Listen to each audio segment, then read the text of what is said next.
Well, I received quite a bit of unexpected reaction and feedback on the first video, so I figured I'd keep going and answer some more of your questions. First, some housekeeping. Shout out to Ian Szabo, who came up with the name for this series. We'll call it Ask Marco. Secondly, a shout out to my son Thomas Pulcinelli, who's helping me with the videos.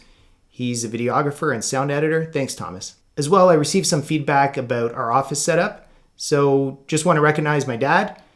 We call him Super Mario in our office, Mario Pulcinelli, and my younger son, Daniel Pulcinelli, who helped install the panels. Finally, I am a lawyer, so just want to put out a little disclaimer. I'm not providing specific legal advice, just some general information about what we're experiencing from our perspective.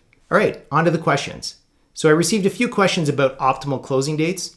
Again, we're not actually encouraging people to enter into new real estate contracts at this time, but the simple reality is that a number of the deals that we're now closing were done before and are just pending closing. Or for example, somebody might have purchased and now needs to sell their property in this market. So looking at the calendar, the days to avoid in May, you definitely want to avoid a closing on May 15th or May 29th.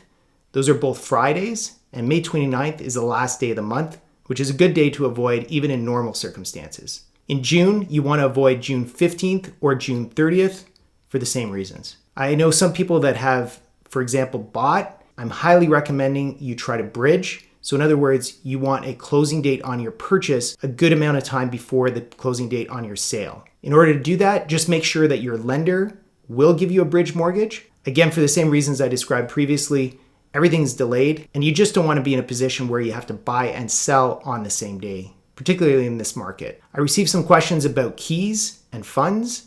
So if you're buying, what we're doing right now is releasing keys from a lockbox.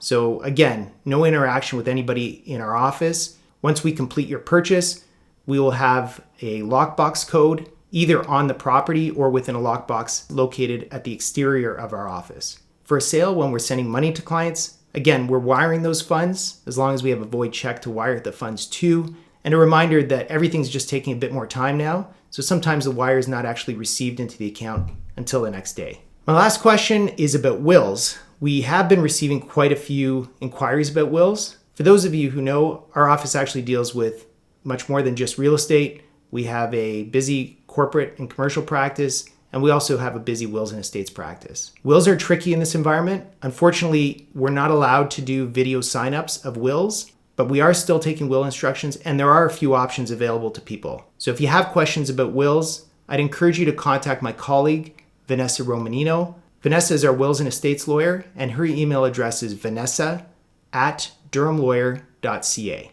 Thanks for sending your questions in. Keep them coming. If you want to message me directly through Facebook, or you can send me an email at marco@durhamlawyer.ca or marco@yorkregionlawyer.ca. We'll see you next time, and stay safe.